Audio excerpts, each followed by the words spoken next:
वास्तव बातमी.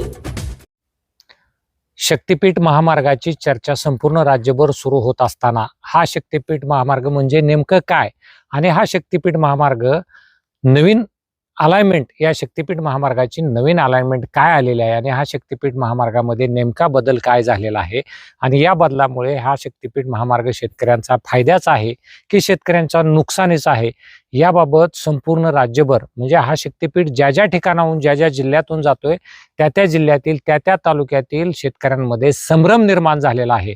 परंतु शक्तीपीठ महामार्ग म्हणजे नेमका काय आहे आणि त्याला शक्तीपीठ महामार्ग हे नाव का दिलेलं आहे याबाबत आपण पुढील 4 ते 5 मिनिटांमध्ये सविस्तर चर्चा करणार आहोत. त्याचबरोबर हा शक्तीपीठ महामार्ग माळशिरस तालुक्यातील मगराच्या निमगाव या गावातून जातोय का, जर तो जात असेल तर तो कोणत्या ठिकाणाहून जातोय, किती क्षेत्र बाधित होतंय आणि कोणकोणते गट यामध्ये येत आहेत याबाबत अद्यापही कुणालाही खात्रीशीर आणि सरकारने MSRDCने दिलेली माहिती खात्रीशीर कोणाकडेही नाही. तरी देखील आपण या माध्यमातून शक्तीपीठ महामार्गाबाबत थोडंसं विवेचन करणार आहोत. नमस्कार, मी निनाद पाटील आणि भूमिपुत्र न्यूज मध्ये आपल्या सर्वांचं सहर्ष स्वागत. सुरुवातीस सांगतो आपणाला की शक्तीपीठ महामार्ग म्हणजे राज्यातील जे 3.5 शक्तीपीठ आहेत त्या शक्तीपीठांसोबतच राज्यातील 21 धार्मिक स्थळांना हा महामार्ग जोडतो.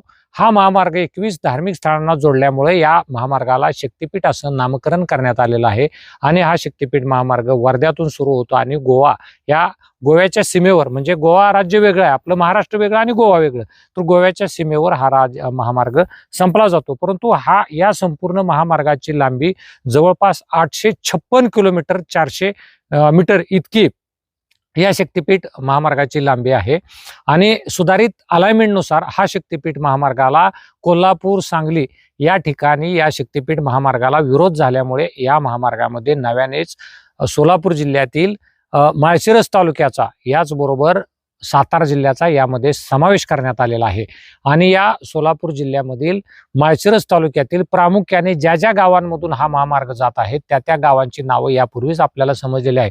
परंतु मी प्रामुख्याने निमगाव आणि परिसरामध्ये या शक्तीपीठ महामार्गाची जी चर्चा उत्सुकता सुरू झालेली आहे त्याबाबत मी आपणास थोडंसं सांगू इच्छितो.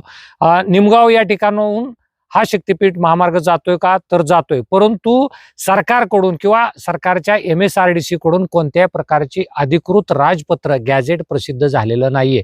YouTube माध्यमातून, काही इलेक्ट्रॉनिक मीडियाच्या माध्यमातून, TV चॅनलच्या माध्यमातून, सोशल मीडियावर याबाबत अनेक डॉक्युमेंटरी तयार करण्यात आली कोणकोणत्या जिल्ह्यातून जातोय. तर पहिल्यांदा मी आपणाला सांगू इच्छितो की हा शक्तीपीठ महामार्ग 13 जिल्ह्यातील 40 तालुक्यातील 400 गावामधून हा शक्तीपीठ महामार्ग जातोय. माळशिरस तालुक्याचा प्रामुख्याने विचार केला तर माळशिरस तालुक्यातील नेवरे असेल, माळखांबे असेल, जांभूड असेल, वेळापूर असेल, निमगाव असेल, चांदापुरी, तरंगफळ, गारवड आदी गावातून हा शक्तीपीठ महामार्ग जातोय. आज तात्पुरतं मी निमगाव या गावाची या संदर्भात माहिती देणार आहे. साधारणपणे निमगावमध्ये वेळापूरच्या शिवेपासून हा शक्तीपीठ महामार्ग ग्राह्य धरला आहे, म्हणजे अंदाजे यामध्ये अजून अधिकृतपणा नाही. मी पुन्हा एकदा सांगतो की ज्या पद्धतीनं सोशल मीडियावर असतील त्याचबरोबर MSRDC कडून अजून कुठलंही ग्राह्य अधिकृत राजपत्र प्रसारित केलेलं नाही. तरी देखील मी आपणास सांगू इच्छितो की वेळापूर या ठिकाणाहून शेरीतून हा शक्तीपीठ महामार्ग निमगावमध्ये येतो आणि निमगावमधील जवळपास 70 ते 80 गट बाधित होत आहेत. अंदाजे माझ्याकडे गटाची कुठलीही आकडेवारी नाही, परंतु जी माहिती मला मिळालेली आहे त्या विश्वसनीय सूत्राकडून जी माहिती मिळाली त्या आधारे मी आपणास सांगू इच्छितो की 70 ते 80 गट त्यामध्ये बाधित होत आहेत. जवळपास 6 ते 8 किलोमीटर लांबीचा हा शक्तीपीठ महामार्ग आहे, तो चांदापुरी या गावामध्ये जोडला जातोय. निमगाव या प्रॉपर गावामध्ये 6 ते 8 किलोमीटर लांबीचा आणि शासनाचा या शक्तीपीठावर 1 किलोमीटरचा खर्च 117 कोटी 23 लाख इतका आहे. मग त्यामध्ये भूसंपादन असेल, त्याचबरोबर रस्त्याचं काम असेल आणि हा शक्तीपीठ हा जवळपास 350 फूट म्हणजे 100 मीटर लांबीचं अधिग्रहण जमिनीचं करण्यात येणार आहे. त्यामुळं अशी चर्चा आहे. अजून मी आपणास पुन्हा एकदा सांगू इच्छितो की यामध्ये अधिकृतपणा शासनाकडनं कुठलंही गॅझेट अथवा राजपत्र प्रसिद्ध झालेलं नाहीये. आपण ज्या ठिकाणी उभो आहे त्या ठिकाणचा देखील उल्लेख या शक्तीपीठ महामार्गात आहे. त्यामुळे मुद्दाम या शक्तीपीठ महामार्गामध्ये ज्या ज्या जमिनी अधिग्रहित केल्या जाणार आहेत त्यामध्ये केळीच्या बागा असतील, आपण माझ्या पाठीमागे पाहतोय या ठिकाणचा सुद्धा उल्लेख या शक्तीपीठ महामार्गामध्ये केला जातोय. त्यामुळे मुद्दाम होऊन या केळीच्या बागेमधून आपण आपणास माहिती देण्याचा प्रयत्न करत आहोत. त्याचबरोबर ऊस असेल, फळबाग लागवड असेल, आंब्याची झाडं असतील, सागवानाच्या बागा असतील, अनेक त्या ठिकाणी अधिग्रहण केलं जात आहे. हे अधिग्रहण केलं जात असताना त्याचा मोबदला आपल्याला कशा प्रकारे मिळणार आहे, तर मोबदला त्याचा IQ माहितीच्या आधारे विश्वासनीय सूत्रांकडून जी माहिती मिळाली त्या आधारे आपण सांगू इच्छितो की जवळपास रेडी रेकनरच्या 5 पट.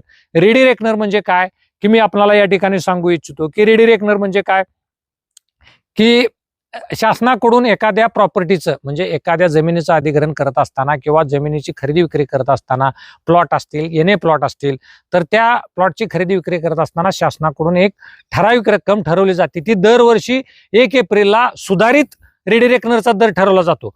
परंतु 2026 हे असं वर्ष आहे की या वर्षामध्ये 1 एप्रिल, आज जवळपास 15 एप्रिल 2026 आज तारीख आहे, परंतु 1 एप्रिलला शासनाकडून सुधारित दर जाहीर केलेला नाहीये. त्याच्यामुळं रेडी रेकनरचा दर जर बागायत जिरायत जमिनीसाठी जर सांगायचं म्हटलं रेडी रेकनरचा दर, माझ्याकडे जी आकडेवारी माळशिरस तालुक्यातील जी आकडेवारी माझ्याकडे आलेली आहे त्यानुसार त्यामध्ये 5 विभाग रेडी रेकनरच्या दराच्या बाबतीत 5 विभाग केलेले आहेत आणि त्या 5 विभागामध्ये गावाची विभागणी केली आहे. मी प्रॉपर निमगाव पुरतं जर बोलायचं म्हटलं तर विभाग क्रमांक 5 मध्ये निमगाव हे गाव येतं. माळशिरस तालुक्यामध्ये जे निमगाव गाव आहे ते विभाग क्रमांक 5 मध्ये येतं आणि विभाग क्रमांक 5 मध्ये प्रत्येक विभागानुसार त्याचे दर रेडी रेकनरचे ठरवले जातात. आपल्यापेक्षा जर वेळापूरमध्ये जमिनीचा मोबदला जास्त आहे कारण त्या ठिकाणाहून नॅशनल हायवे गेलेला आहे, त्याचबरोबर जवळ आहे. त्याच्यामुळे विभाग क्रमांक 5 मधला जर रेडी रेकनरचा दर आपल्याला सांगायचं म्हटलं तर जवळपास जिरायत क्षेत्रासाठी म्हणजे जे बागायत जमीन आणि जिरायत जमिनीमध्ये विभाग क्रमांकासाठी 6,05,500 विभाग क्रमांक 5 मधला दर आहे 6,05,500. त्याचबरोबर 7,06,500 त्या जिरायत जमिनीमध्ये देखील काही क्रमवारी केलेल्या आहेत. त्यानुसार हायएस्ट दर विभाग क्रमांक 5 मधला जिरायत जमिनीचा 11,06,500 आहे.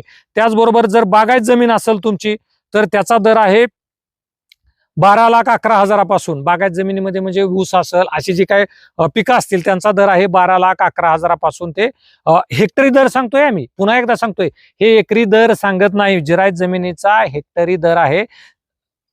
जिरायत जमीन असेल तर 6,05,500 हेक्टरी आणि 11,06,500 हेक्टरी दर आहे ते. त्याचबरोबर बागायत जमीन असेल तर 12,11,000 पासून ते 22,13,000 पर्यंत. त्याचबरोबर आपल्या शेतामध्ये जर फळबाग असेल, फळबाग लागवड असेल तर फळबाग लागवडीसाठी साधारणपणे त्याचे दर आहेत विभाग क्रमांक 5 मधले 22,59,500 पासून ते 26,85,500 पर्यंत.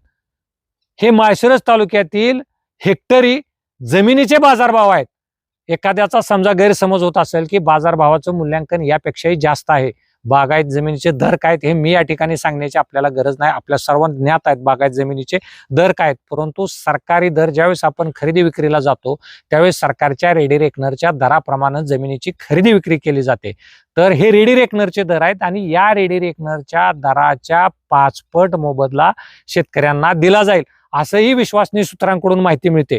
परंतु ही अधिकृत माहिती नाहीये. मी पुन्हा एकदा आपल्याला सांगू इच्छितो की आपल्या मनामध्ये जर काय गैरसमज असेल की बाजारभावाच्या 5 पट आपल्याला भाव मिळणार आहे तो पहिल्यांदा आपल्या मनामधून काढून टाका. रेडी रेकनरच्या 5 पट म्हणजे सरकारी दराच्या 5 पट मोबदला येणार आहे. त्याचबरोबर जर या महामार्गाचं जर भूसंपादन करायचं ठरवलं तर भूसंपादन करीत असताना आपले त्यामध्ये येणाऱ्या पाईपलाईन असतील, बोर असतील, बोरवेल असतील, त्याचबरोबर विहीर असतील तर याचा देखील मोबदला त्या ठिकाणी सरकारकडून आपल्याला दिला जाणार आहे. त्यामुळे या महामार्गाचा फायदा शेतकऱ्यांना होणार आहे की तोटा होणार आहे. आपण ज्या ठिकाणाहून उभा आहे त्या ठिकाणाहून सुद्धा हा शक्तीपीठ महामार्ग गेलेला आहे. त्यामुळे बऱ्याच शेतकऱ्यांच्या मनामध्ये शंका आहेत. परंतु जोपर्यंत सरकारकडून अधिकृत आकडेवारी किंवा अधिकृत गॅझेट राजपत्र प्रसिद्ध केलं जात नाही तोपर्यंत ह्या शक्तीपीठ महामार्गाची उत्सुकता अशीच ताणली जाईल. त्यामुळे कोणत्याही शेतकऱ्यांना माझी नम्र विनंती आहे की अधिकृत जोपर्यंत राजपत्र प्रसिद्ध होत नाही तोपर्यंत कोणत्याही अफवांना आपण बळी पडू नका. ज्यावेळेस शासनाकडून अधिकृत राजपत्र प्रसिद्ध केलं जाईल त्यावेळेस शासनाकडून वर्तमानपत्रामध्ये त्याबाबत प्रसिद्धीकरण केलं जाईल आणि कोणकोणत्या ठिकाणच्या कोणकोणत्या गट क्रमांकाच्या जमिनी त्यात अधिग्रहित केल्या जाणार आहेत त्याबाबत सविस्तर आकडेवारी येईल, त्यावेळेस त्या राजपत्र आपण खरं मानलं जावं.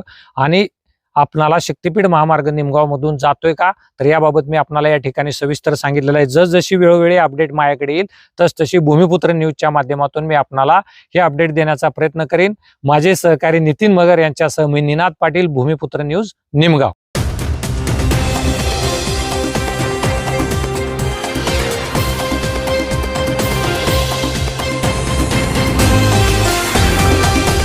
भूमिपुत्र न्यूज, वास्तव बातमी.